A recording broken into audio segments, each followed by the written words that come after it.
फिर से हुआ तबादला। अभी तक तसादुम में 2 फौजी एहलकारों समेत पुलिस डीएसपी जाम बहक, दीगर 3 हुए जख्मी।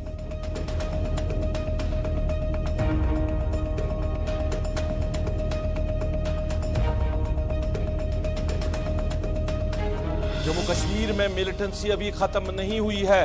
दोनों ममालिक जब तक बातचीत न करेंगे कयाम अमन मुमकिन नहीं। डॉक्टर फारूक अब्दुल्ला।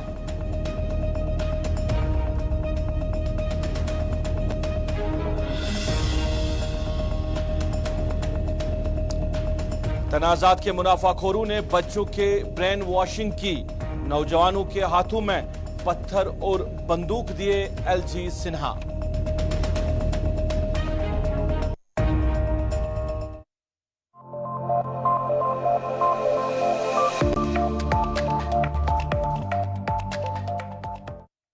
बिस्मिल्लाहिर्रहमानिर्रहीम। अस्सलाम वालेकुम नाज़रीन, आप स्पेशल रिपोर्ट देख रहे हैं गुलिस्तान के श्रीनगर स्टेडियो से बराह रास्त अपने मेजबान सईद रऊफ फारूकी के साथ। नाज़रीन, स्पेशल रिपोर्ट में कुछ अहम खबरें आया चाहते हैं, लेकिन बुलेटिन का आगाज करेंगे।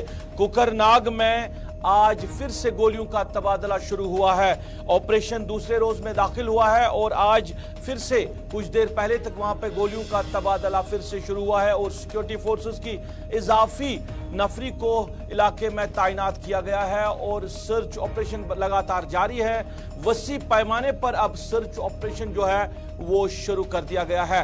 कल इनिशियली जब ये वहां पे ये एनकाउंटर शुरू हुआ था तो उसमें 2 फौजी एहलकारों समेत पुलिस के जो डीएसपी हैं वो जाम बहक हुए थे और दीगर 3 जख्मी हुए थे। उसके बाद वसी इलाके को सर्च ऑपरेशन में लिया गया है और फौज की इजाफी नफरी को पूरे इलाके में तैनात किया गया है। अभी क्या सूरत हाल है ये हम बराह रास्त आप तक पहुंचाएंगे। पीर मुजफ्फर बराबर इस इलाके से एनकाउंटर साइट से हमारे साथ जुड़े हुए हैं, इनसे तफसीलात लेने की कोशिश करेंगे। मुजफ्फर, बताइए अभी क्या सूरत हाल है और आज सुबह ये बताया कि गोलियों का तबादला फिर से हुआ था।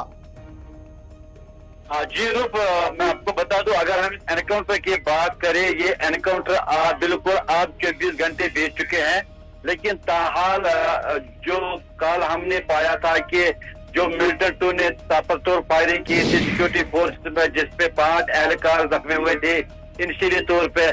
बाद में इंडियन आर्मी के कर्नल मेजर और जम्मू कश्मीर पुलिस का डीएसपी वो जाम बहक हुए, उन्होंने शहादत पाई। लेकिन उसके बाद सिक्योरिटी फोर्सेज ने एक रणनीति अपनाई है।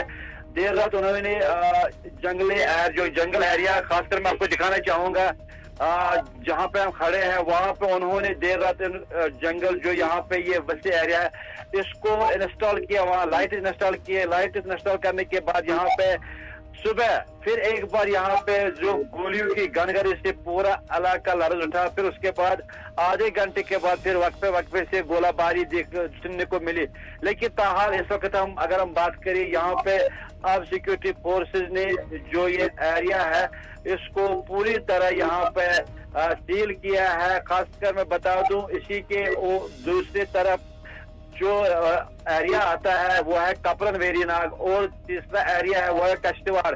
सिक्योरिटी फोर्सेज की ये कोशिश है कि कहीं न कहीं जो मिलिटेंट अब अंदर छुपे बैठे वो कहीं न कहीं यहाँ से भागने में कामयाब न हो जाए।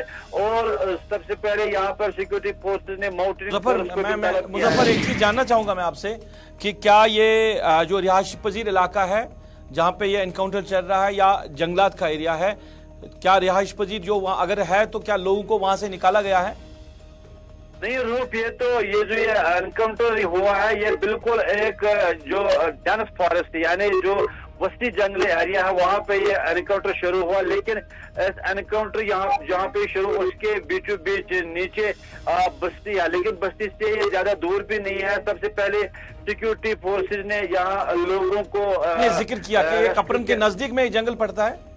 जी, दूसरी साइड इसका कपरन पड़ता है और यहाँ अगर हम इससे भी 10 या 12 किलोमीटर की बात करें फिर कश्तवाड़ का बॉर्डर आता है। कुल मिलाकर अब यहाँ पे स्नाइपर डॉग्स की खिदमत भी यहाँ से ली गई है।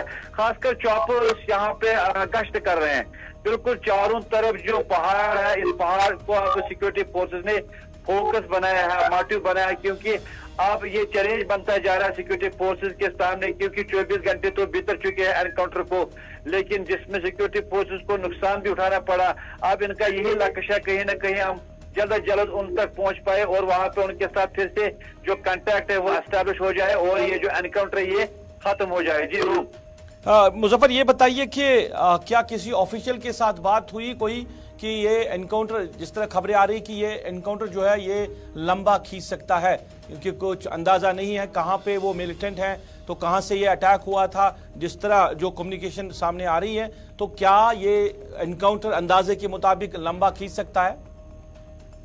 रूप, इस हवाले से अभी तक जो ऑफिशियल जराया है उनसे अगर ये बात हुई है, लेकिन जो यहाँ पे जो लोग हैं या खासकर जो बाकी जो बाउंसर उनसे यही पता चलता है कि शायद जिस तरह राजौरी का एनकाउंटर वो भी काफी लंबा खींचा गया, या अगर हम जनूबी कश्मीर के कुलगाम की बात करें, फिलहाल आपको मैं यहाँ पे दिखाना चाहूँ, यहाँ से फिर एक बार जो फायरिंग हो आप यहाँ पे खुद इस वक्त सुन रहे हैं, यहाँ पे एक बार फिर फायरिंग शुरू हो चुकी है। और जो ये एरिया है, इस एरिया को पहले ही सिक्योरिटी फोर्सेस ने सील किया है और यही कोशिश की जा रही है कि कहीं ना कहीं फिर यहाँ मिलिटेंट और सिक्योरिटी फोर्सेस का शायद आमना सामना हुआ है। और हम भी ग्राउंड जीरो से आपसे ये बात कर रहे हैं, जो भी अपडेट हमारे पास आता है। और मुजफ्फर, जरा अपने कैमरामैन को बताइए कि वो जरा वो इलाका दिखाए, नाजरीन तक वो इलाका दिखाए कि जहाँ पे ये गोलियों का तबादला फिर से शुरू हुआ है, वो इलाका जरा दिखाए कैमरामैन।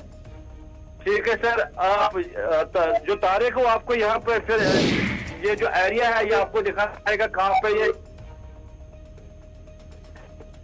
जी, इसी इलाके से गोलियों की आवाज आ रही है। फायरिंग फिर से रिज्यूम हुई सर।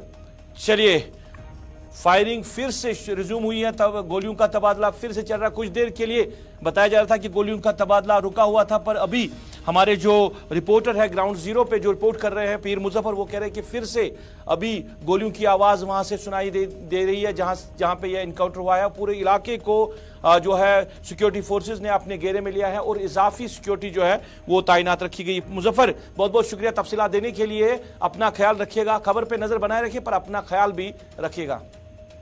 ओके।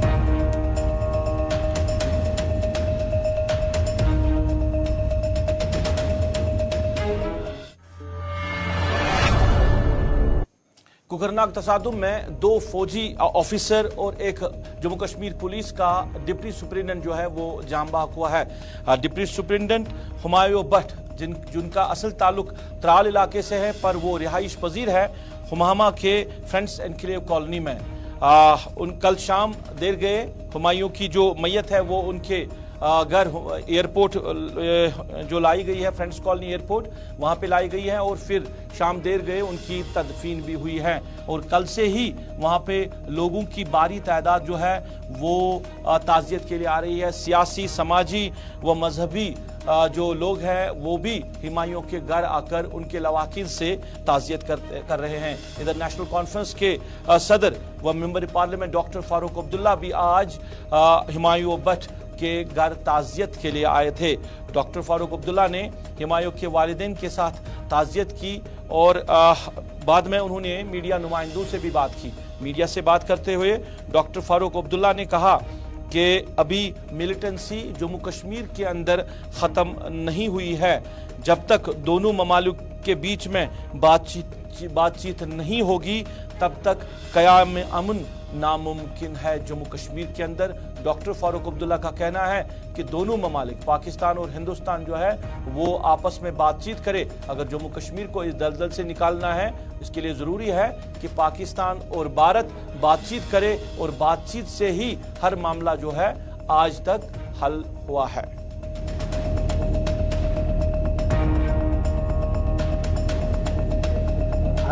बर्बादी जो है ये बहुत वक्त से चल रही है और इसका मुझे अंत नहीं दिखता है। आज भी देखिए राजौरी में एनकाउंटर, कहीं और का एनकाउंटर रोज होते रहे और हुकूमत रोज चिल्लाती रहती है कि मिलिटेंसी खत्म हो गई। बताइए मुझे, क्या मिलिटेंसी खत्म हो गई? ये खत्म नहीं होगा जब तक कोई रास्ता न ढूंढा जाए जिससे अमन आ सके। बातचीत करनी दो मुल्कों की है जिनमें यह फसाद है, और जब से हिंदुस्तान आज़ाद हुआ यह फसाद इनके साथ है। इसका हल निकालना ज़रूरी है। पाकिस्तान में तो यह है, पाकिस्तान तो कहता है कि हम ये मानते नहीं हैं। वो तो यूनाइटेड नेशन का रेजोल्यूशन आपके पास फेंकते हैं। क्या कहेंगे आप? वो तो कहते हैं ये फैसला हमें मंजूर नहीं है। क्या करेंगे आप? बातचीत की बात कर रहे हैं, लेकिन केंद्र जो है बीजेपी खास तौर पर कह रही है कि पीओके वापस आना है। साहब दिया है, फारूक अब्दुल्ला कौन रोकने वाला? मैं तो रोकने वाला, करना करिए। और उससे ये समझते हैं कि यहाँ का मसला हल हो जाएगा तो करें। मैं आपको ये बता दूं, लड़ाई से कोई मसला हल ना हुआ है। 4 जंगें पाकिस्तान ने की हैं, बॉर्डर वहीं पे खड़ा है।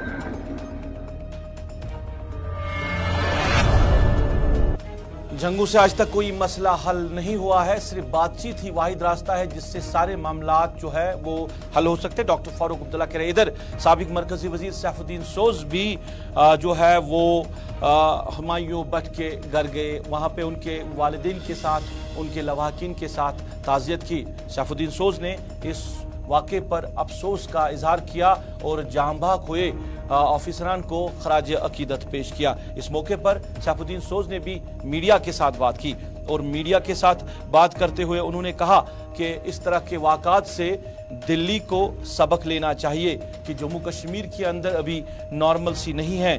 बातचीत होना ज़रूरी है दोनों ममालिक के बीच। गर्चे बातचीत होना दोनों ममालिक के बीच में ज़रूरी है, गर्चे पहल हिंदुस्तान को ही करनी पड़े। अगर हिंदुस्तान ही पहल करे, क्योंकि हिंदुस्तान बड़ा मुल्क है, अगर हिंदुस्तान को ही पहल करनी पड़े तो वो भी सही है, पर बातचीत से ही मामला हल हो सकता है। नॉर्मलसी का तस्वुर उनका अलग है, कश्मीर का अलग है। इस सरजमीन में अभी खून बहता जा रहा है, मासूम लोगों का। ये इतने बड़े अफसर थे लेकिन मासूम थे, और ये इसे सबक लेना चाहिए इस गवर्नमेंट को, दिल्ली की गवर्नमेंट को, कि कश्मीर में हालात अभी मामूल पर नहीं आए हैं और ये प्रोपेगेंडा हो रहा है मामूल पर है। तो हिंदुस्तान और पाकिस्तान को हम दुआ करते हैं कि वो दोस्त हो जाए, लेकिन दोस्ती की राहें निकलती नहीं है। इसके लिए एक बहुत संजीदगी से काम करना चाहिए। किस तरह का काम चाहते हैं आप हिंदुस्तान और पाकिस्तान के बीच में? देखिए, इनिशिएटिव, हिंदुस्तान बहुत बड़ा मुल्क है दुनिया का। हिंदुस्तान को कहना चाहिए कि पाकिस्तान हमारा हमसाया है और पाकिस्तानियों को हमारे साथ अमन से रहना चाहिए। बातचीत का दरवाजा खुलना चाहिए, सारी घुटन दूर हो जाएगी समाज में। जब तक वो नहीं होता, भारतीय जम्मू कश्मीर बीजेपी के इंचार्ज व जनरल सेक्रेटरी तरुण चुग ने भी कुकरनाग वाक़े पर जो जांबा कोई अफसरान हैं उनको खराज अकीदत पेश किया। उन्होंने कहा कि तरुण चुग ने कहा कि फारूक अब्दुल्ला का ये बात करना कि पाकिस्तान के साथ बात की जाए, हमें नहीं लग रहा कि पाकिस्तान के साथ बातचीत करनी चाहिए। पाकिस्तान जम्मू कश्मीर के अंदर ये हालात पैदा करने का जिम्मेदार है। तो डॉक्टर फारूक अब्दुल्ला कैसे सोच भी सकते हैं कि पाकिस्तान के साथ बातचीत होनी चाहिए। इधर पीडीपी सदर महबूबा मुफ्ती को लेकर भी उन्होंने बात की। उन्होंने कहा कि जब जम्मू कश्मीर के अंदर, खासकर कश्मीर के अंदर हर गाँव में, हर गली में कश्मीरी पंडितों को मारा जा रहा था, तो महबूबा मुफ्ती से उन्होंने कहा कि मैं पूछना चाहता हूं तब मुल्क के दाखिला वजीर कौन थे, और फारूक अब्दुल्ला से पूछना चाहा कि तब वजीर आला कौन थे जब यहाँ पंडितों को मारा जा रहा था, जब हर गली हर गांव में यहाँ पंडितों को मारा जाता था, तब हालात की बात क्यों नहीं की गई। पाकिस्तान के साथ बातचीत नहीं होगी क्योंकि पाकिस्तान जम्मू कश्मीर के हालात का जिम्मेदार है। परिस्थितियां हैं आज, उसे आप पहले कैसे देख रहे हैं? सबसे पहले बताइए। आखिरी सांसें ले रहे आतंकवाद की ये बौखलाहट और कायराना पूर्ण घटना है, दुखद घटना है। मन के अंदर बहुत दुख है और पूरा देश अपने उन वीर जवानों, ऑफिसर्स के साथ खड़ा है, उनके शोक परिजनों के साथ इस दुख की घड़ी में।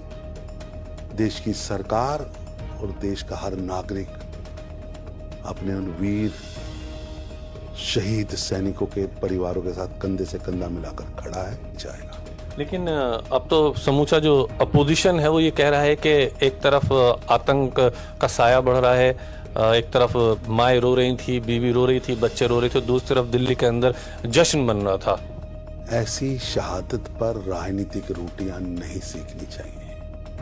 हमें देश के वीर जवानों के साथ खड़ा होना चाहिए, उनका मनोबल तोड़ने की घटनाएं नहीं करनी चाहिए। फारूक अब्दुल्ला साहब कह रहे हैं कि जब तक पाकिस्तान से बात नहीं होगी तब तक इस तरह की घटनाएं होती रहेंगी। वो हर फोरम पर इस बात तो कहते हैं कि पाकिस्तान से बात करके मसले का हल किया जा सकता है। आतंकवाद की फैक्ट्री के लिए जो देश जाना जाता है, जो आतंकवादियों को ट्रेनिंग देकर भारत में भेज रहा है, पता नहीं फारूक अब्दुल्ला साहब उससे बातचीत क्यों करना चाहते हैं। आतंकवाद का समूल नाश किया जाएगा, बख्शा नहीं जाएगा। प्रधानमंत्री नरेंद्र मोदी जी की स्पष्ट सोच है कि आतंकवाद सहन नहीं होगा। दूसरी तरफ महबूबा मुफ्ती कह रही हैं कि इस सब के लिए जो कुछ हुआ है, इस सब के लिए बीजेपी जिम्मेदार है, यानी सीधे सीधे आप लोग जिम्मेदार हैं। जिनके हाथ खुद जम्मू कश्मीर के आग से रंगे हुए हैं, जिन्होंने जम्मू कश्मीर को धधकते शोलों की तरफ फेंक दिया, वो ऐसी बात कर रहे हैं। कौन था गृह मंत्री महबूबा जी जब देश के अंदर सबसे बड़ा पलायन हो रहा था? कौन था गृह मंत्री? आपके पिताजी गृह मंत्री थे। जब खुलेआम श्रीनगर के अंदर, कश्मीर के हर चौराहे पर, हर गांव के अंदर कश्मीरी पंडितों को दिन दिहाड़े मारा जा रहा था, पाकिस्तान जिंदाबाद के नारे लग रहे थे, कौन था गृह मंत्री? और अब्दुल्ला साहब भी जवाब दें, वो खुद उस समय मुख्यमंत्री थे। 1989 90s देश भूला नहीं है। आज हमने उस स्थिति से निकालकर आज ऐसी स्थिति में पहुंचा दिया कि आतंकवादी भी कम हुए हैं और आतंकवाद भी कम हुआ है। और आतंकवादी श्रीनगर म्युनिसिपल कॉर्पोरेशन के मेयर जुनेद आजम मत्तू भी हुमायूं भट्ट के घर गए, वहां उनके लवाकिन के साथ ताज़ियत की। इस मौके पर जुनेद मत्तू ने बात करते हुए कहा कि इस मौके पर सियासत नहीं करनी चाहिए, क्योंकि एक तो हम ताज़ियत पे आए हैं और 3 जो फौजी जवान हैं वो जांबाक हुए, तो इन लोगों को इस मौके पर सियासत नहीं करनी चाहिए। उन्होंने कहा कि जो लोग सियासत करते हैं इस मौके पर उनको चुल्लू भर पानी में डूबना चाहिए। उन्होंने कहा कौन जम्मू कश्मीर के अंदर अमन की बात कर रहा है, वो लोग बात कर रहे हैं। उन्होंने फारूक अब्दुल्ला की तरफ इशारा देते हुए कहा कि वो लोग बात करते हैं जिनके दौरे इक़्तिदार में यहाँ सिर्फ खून खराबा ही हुआ है। उनके लवाहिकीन को सब्र जमील दे, उनको उनकी मगफिरत करें। और ये इजहार करना बहुत ज़रूरी है कि पूरा कौम, पूरा अवाम उनके अयालों के साथ है, उनके कलीग्स के साथ है। पॉलिटिकल लीडर बोल रहे जो नॉर्मल से वो फॉक्स है। उन पॉलिटिकल लीडर्स को चिल्लू भर पानी में डूबना चाहिए। अगर उनको कंडोलेंस करने का तरीका और तहजीब और अक्ल और फहम नहीं है, वो मुफक्किरी नहीं है, फिर वो कंडोलेंस करने नहीं चाहिए। इन मसलों पे पॉलिटिकल पॉइंट स्कोरिंग करना, इस सूरत हाल में, इन सर्कमस्टांसेस में कोई पॉलिटिकल पॉइंट बोलना एक इंसान कम से कम नहीं बोल सकता। एक हैवानी मरहले से किसी का दिमाग अगर गुजर रहा होगा वो बोल सकेगा। किसी को इक़्तिदार की भूख होगी, किसी को सियासत करने की भूख होगी। ये कौन बोल रहा है कि नॉर्मल सी नहीं है? ये क्या वो बोल रहे हैं जिनके दौरे इक़्तिदार में यहाँ पे 100-200 के मयार में और एक ये न्यूमेरिकल काउंट में लोग यहाँ मरे? ये कौन? This is not the time to score political points. This is the time to stand together, irrespective of political differences. इधर पीडीपी तर्जुमान मोहित बान ने भी कुकरना तसादुम में जांबाक हुए अहलकारों को जबरदस्त अल्फाज में खराज अकीदत पेश किया। मोहित बान ने कहा कि जम्मू कश्मीर को लेकर बहुत सारे एक्सपेरिमेंट्स किए गए अभी तक कि हालात को बेहतर करे, पर कोई भी एक्सपेरिमेंट काम नहीं कर सका। उन्होंने कहा कि अब वक्त आ गया है कि हम सबको मिल बैठकर इसका रिव्यू लेना चाहिए, इसका दोबारा से जायजा लेना चाहिए कि किस तरह से जम्मू कश्मीर के अंदर हालात बेहतर हो सकते हैं। उन्होंने कहा कि जब सारे एक्सपेरिमेंट्स जो है ख़त्म हो चुके हैं तो वाहिद रास्ता जो है वो बातचीत ही है। तो उन्होंने कहा कि बातचीत के जरिए ही सारे मामलात हल किए जा सकते हैं।